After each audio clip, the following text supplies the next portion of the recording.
Assalamualaikum warahmatullahi wabarakatuh. Selamat pagi rekan-rekan, sahabat semua. Berjumpa lagi kita di sini di pendederan bibit ikan nila. Alhamdulillah, ini sudah hari kedua setelah aplikasi. Jadi kemarin kita mulai aplikasi untuk bibit ikan nila dengan sistem bioflok. Jadi kenapa kita memilih sistem bioflok dalam budidaya ikan nila ini?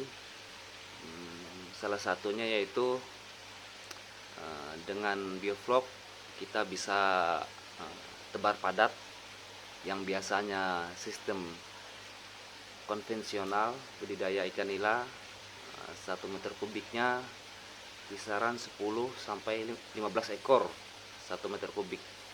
Dengan sistem bioflok jadi kita bisa tebar padat 1 meter kubik bisa 100 sampai dengan 150 ekor per meter kubik, bahkan bisa lebih.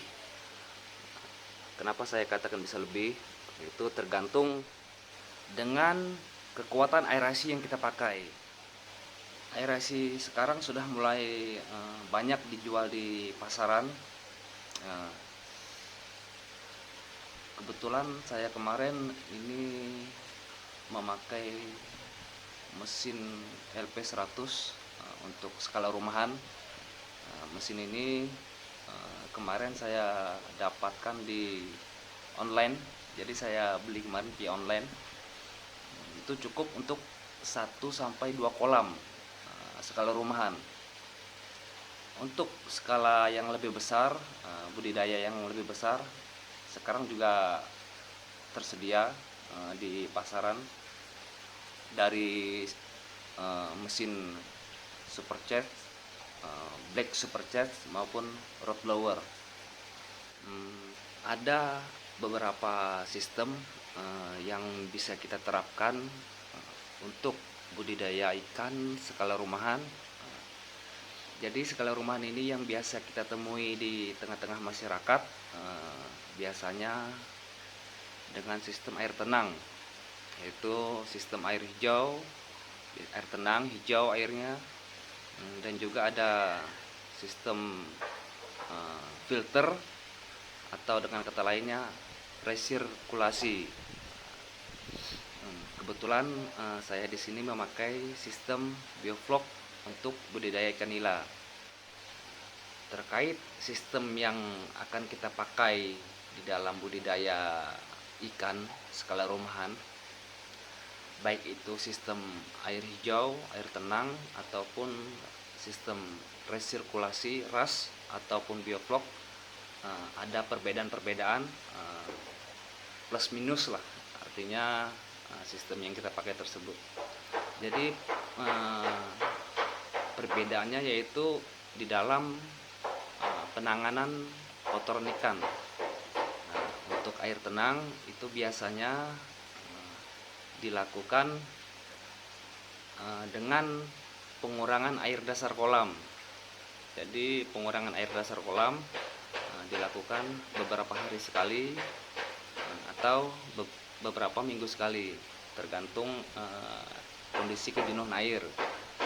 Sedangkan sistem RAS atau resirkulasi untuk penanganan kotoran ikan itu dilakukan dengan filter.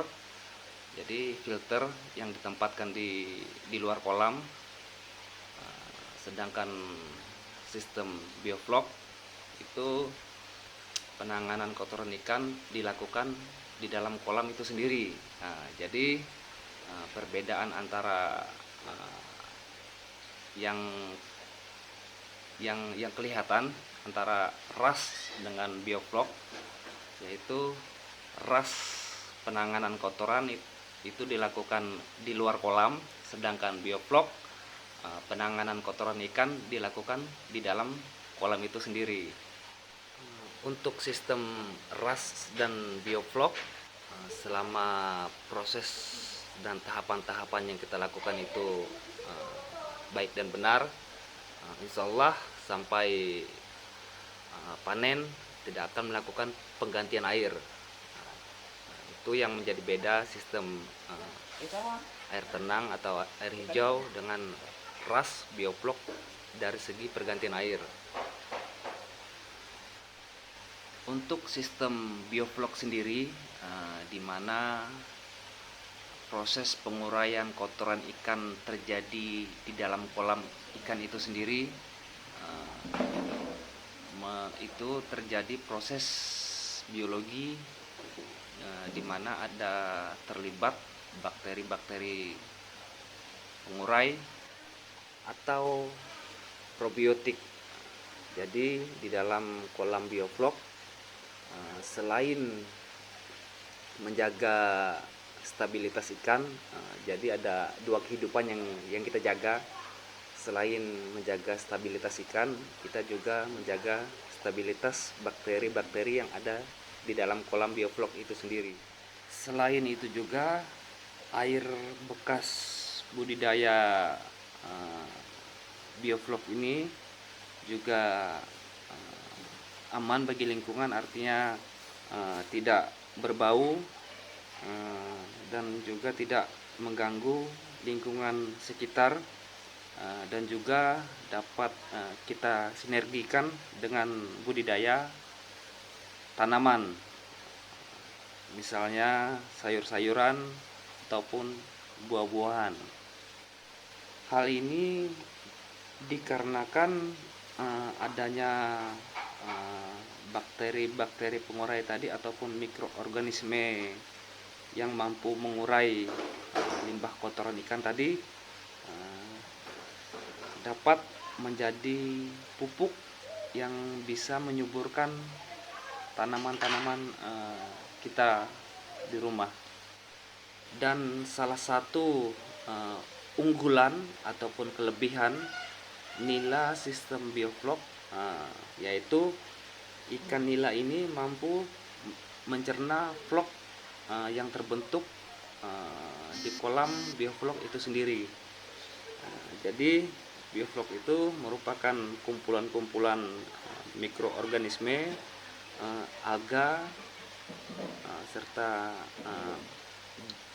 bakteri-bakteri baik lainnya yang sangat menguntungkan untuk ikan nila itu sendiri.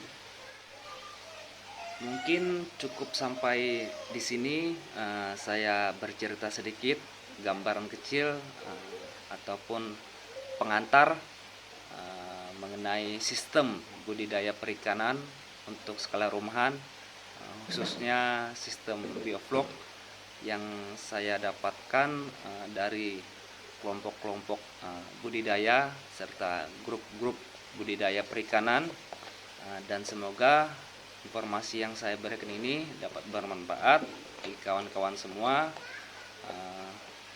Saya pribadi memohon maaf apabila ada salah-salah kata maupun hilap kata, tidak lain dan tidak bukan, tidak ada niatan selain untuk berbagi informasi dan pengalaman yang saya ketahui.